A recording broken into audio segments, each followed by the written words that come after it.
Som to celé pokazil, kvôli tomu som si tú plechotku chcel otvoriť, keď sa začnem prepnem kameru.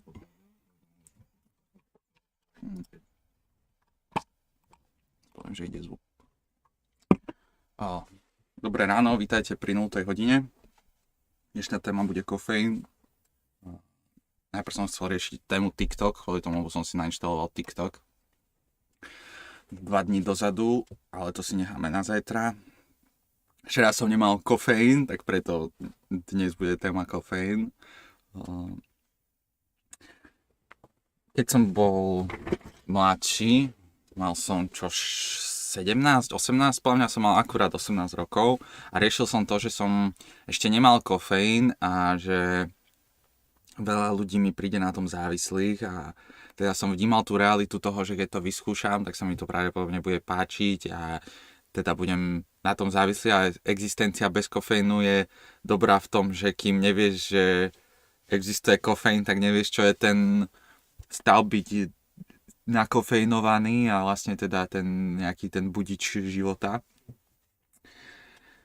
A teda žiješ iba v tom, že spíš, zobudíš sa a máš energiu z toho, že si sa vyspal a že neexistuje niečo takéto, nejaký nápoj, ktorý ti odsunie pocit únavy.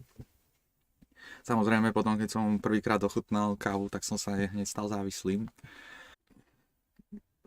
Piť kávu nie je nezdravé, pokiaľ to robíte v zmysluplnom množstve. Dokonca je asi veľakrát štúdie dokázali, že káva podporuje veci v mozgu a že vlastne nejaké také zmysluplné pitie kofeínu není nezdravé.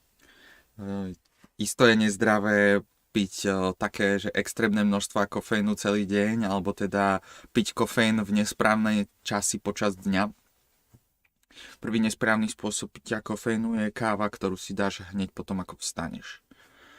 Človek by mal najprv počkať aspoň pol hodinu po tom, čo vstal, aby si dal prvý kofeín, kvôli tomu, lebo potrebuje najprv zabezpečiť to prirodzené zobudenie tela, predtým než do neho vloží látky, ktoré majú fungovať na podobnom princípe ako ten náš prirodzený systém, ktorý nás budí.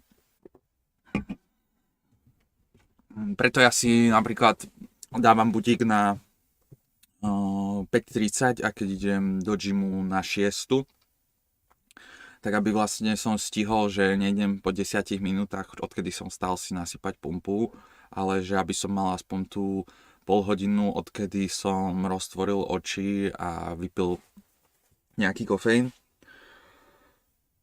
Teraz to mám, že keď si dám pumpu ráno, tak myslím na to, že to je veľká dávka kofeínu a teda nebudem počas dňa už piť ďalšie 4 kávy, ale keď je deň, kedy pijem ráno pumpu, tak viem, že za deň už si nedám viac ako 2 kávy.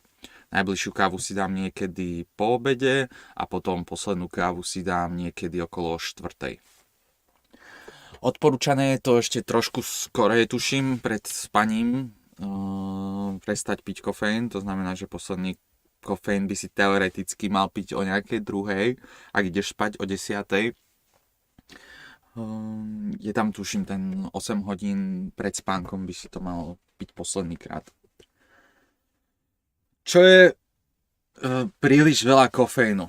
Na kofeín sa vytvára nejaká odolnosť, že vlastne keď piješ dlhodobo kofeín, tak ti bude mať menší a menší efekt na tvoje telo. Je nejaký takýto odborník na psychotropné látky, ktorý riešil, že prestal piť kávu ako pravidelný užívateľ kávy na 2 mesiace a že keď to prestal piť na 2 mesiace, tak mal až psychedelický zážitok z toho, že si dal kávu. Že vlastne bola to taká silná eufória z toho, že sa vrátil ku káve, že až tomu sám nechcel veriť. A teda niekto si pomyslí, že káva to je nič, ale káva je vlastne strašne silná droga, ktorá je ešte zaujímavá v tom, že nie je taká škodlivá, takže vlastne ľudia nemajú problém ju piť denne a dlhodobo a bez toho, aby mali nejaké extrémne vedľajšie účinky, ktoré by sa na nich zobrazovali. Takže môžeme kávu zaradiť medzi skupinu dobrých drog. Keď ti prestane fungovať jeden druh kofeínu, máš vlastne zdroj kofeínu vo viacerých veciach, okrem kávy, existuje aj zelený čaj, ktorý vlastne má nejakú tú inú formu kofeínu, ak tomu dobre rozumiem. Ako piť kávu? A čo všetko je zlé na káve? Jednoznačne kávopiči majú problém so smradom z úst. Že vlastne niekto, kto má taký ten zvyk, že napríklad na lačný žalúdok si dá kávu, tak to je jednoznačne takým ľuďom smrdí z úst taký špecifický kávový smrad. A neviem, že či si to tí ľudia častokrát neuvedomujú, alebo to proste ignorujú. Ale tvojmu okoliu to môže prekážať takýto kávopičský smrad. Takže reálne sa s tým teoreticky nedá nič robiť, lebo to je podľa mňa nevyčistiteľný smrad, že vlastne to nemá nič spoločné s tým, čo máš v ústach, ale že čo je vlastne nejakým spôsobom v tvojom žalúdku.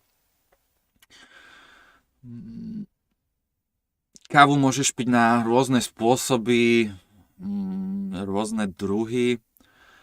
Niektorí ľudia pijú instantnú kávu, niektorí ľudia si robia turka, niektorí majú doma espresso kávovar.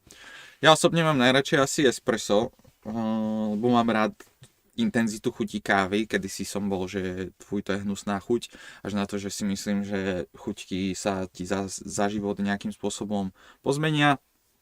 A teda príchuť kávy je niečo, čo si začneš možno vychutnávať v neskoršom veku. Neviem, či je to, že mám tú chuť kávy spojenú s dobrou náladou a nabudením sa a preto je vlastne, že mi neprekáža horkosť kávy, alebo je to reálne, že aj keby som teraz už pil že by som vyskúšal kávu bez kofeínu, ale by som hľadal iba tú príchuť kávy, že možno by mi to chutilo dostatočne.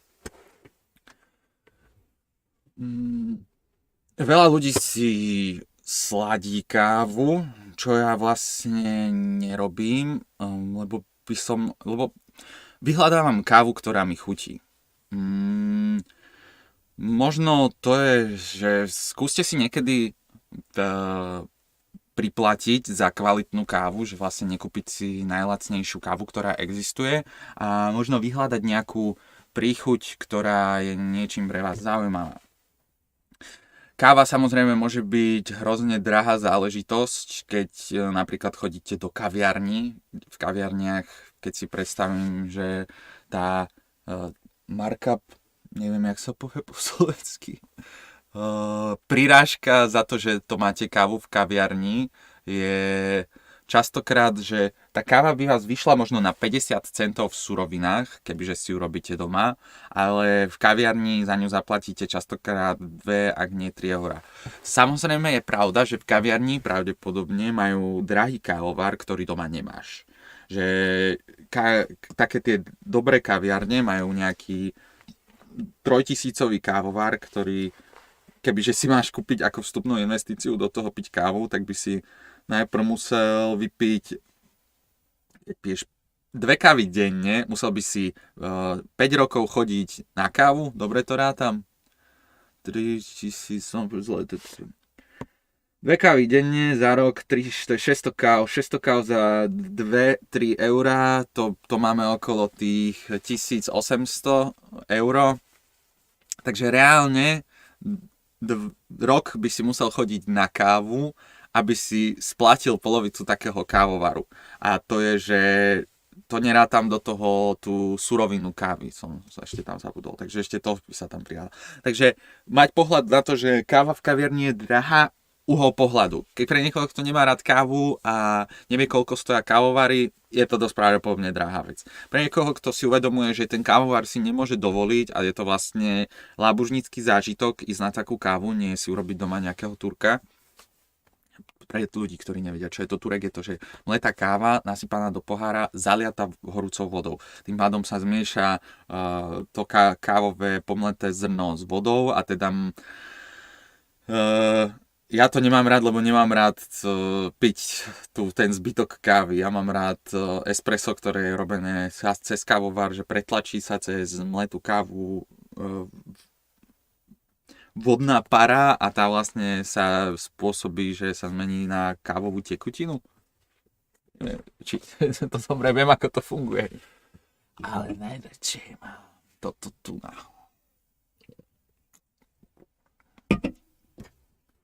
Monster je isto nezdravý, má extrémne vysoké množstvo cukru, ale ja netrpím cukrovkou a tiež nemám nejaké extrémne zlé stravovacie návyky, ako jesť príliš veľa čokolád a sladkých tyčiniek cez deň, alebo cukríkov, takže vlastne tým, že si dám jeden Monster za deň, čo ani si nedávam teraz, tak vlastne by to nepríde až taký extrém. Obsahuje ten Monster reálne kofeín, ako keby si dal dopio, a možno, že menej ako keby si dal v gyme pumpu. Sú v ňom primiešané nejaké ďalšie látky, ktoré tiež podporujú to, že ako sa ti rozmýšľa. Samozrejme majú tam nejaký sugar crash až na to, že mne sa nechce žiť keto dietu, nie, carnivore, že nechcem existovať bez karbohydrátov a cukrov, že vlastne zmysluplné absolútne škrtnúť cukry je, keď si vieš, že budeš škrtať absolútne všetky cukry a carbs, sacharidy. Že vlastne potom budeš mať nacvičené telo na tom, že ideš iba na tukoch, proteínoch a ketónoch. Až na to, že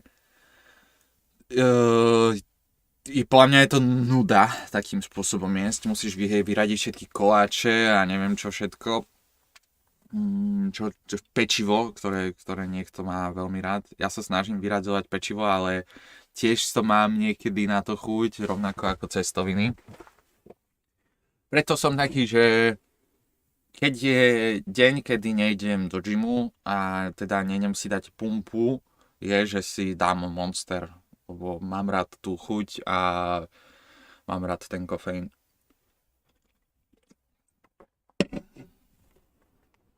Keď je niekto nezvyknutý na cukor a vlastne dá si Monstra, tak to nie... Verím, že ten človek nebude na to prísť zážitok.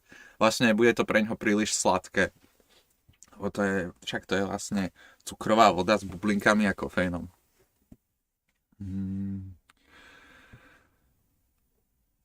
Pre niekoho, kto by chcel dostať opísaný, aký je to pocit z kofeínu,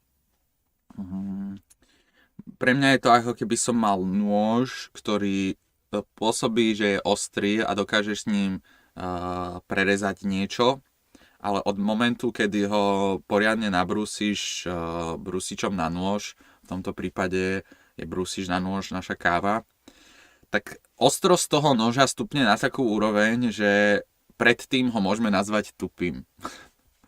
A teda kofeín spôsobuje, že máš nejaké ostrejšie myšlienky, rýchlejšie sa ti reaguje, cítiš sa byť zobudený. Samozrejme, je level cítiť sa byť zobudený a potom cítiť sa byť nabudený kofeínom. Chyba je, keď ľudia robia, že na to, aby boli zobudení, použijú kofeín. Ty by si mal prirodzene spraviť, že najprv sa zobudiť a potom sa boostnúť kofeínom. To chápem tejto stratégii. Stratégia, kedy sa budíš kofeínom, je proste dokázané, že je to nezdravé a že zle tak potom spíš a proste kazíš si spánkový režim a horší faktor, nemal by stať. Mal by si sa snažiť kofeín nevyužívať ako náhradu spánku, kvôli tomu, lebo to v skutočnosti nie je náhrada spánku, ale je to oddialenie pocitu únavy. Niekto, kto sa pokusí byť hore na kofeíne 2 dní, si reálne spôsobuje záťaž organizmu, ktorá je veľmi nezdravá a riskuje častokrát nejaké problémy so srdcom. Preto by som vám odporúčal spať a piť kofeín iba ako doplnok toho a niekedy si skúsil dávať pauzy od kofeínu. Jednoznačne najefektívnejšie by bolo, keby dokážete každý víkend byť bez kofeínu, že vlastne mať ten režim, že 5 dní v týždni je pracovných a teda budem vtedy piť kofeín na to, aby som bol priamo mohol riešiť tie problémy a zmysluplne ich riešiť. A potom cez víkend si dal pauzu. Buď to nie je, že si dal žiaden kofeín, ale aspoň si dal menšie množstvo kofeínu. Toto bola 0. hodina o kofeíne. A teda akože moc som vám o toho nenaučil, ale vysvetlil som môj pohľad na kofeín a ako to používam.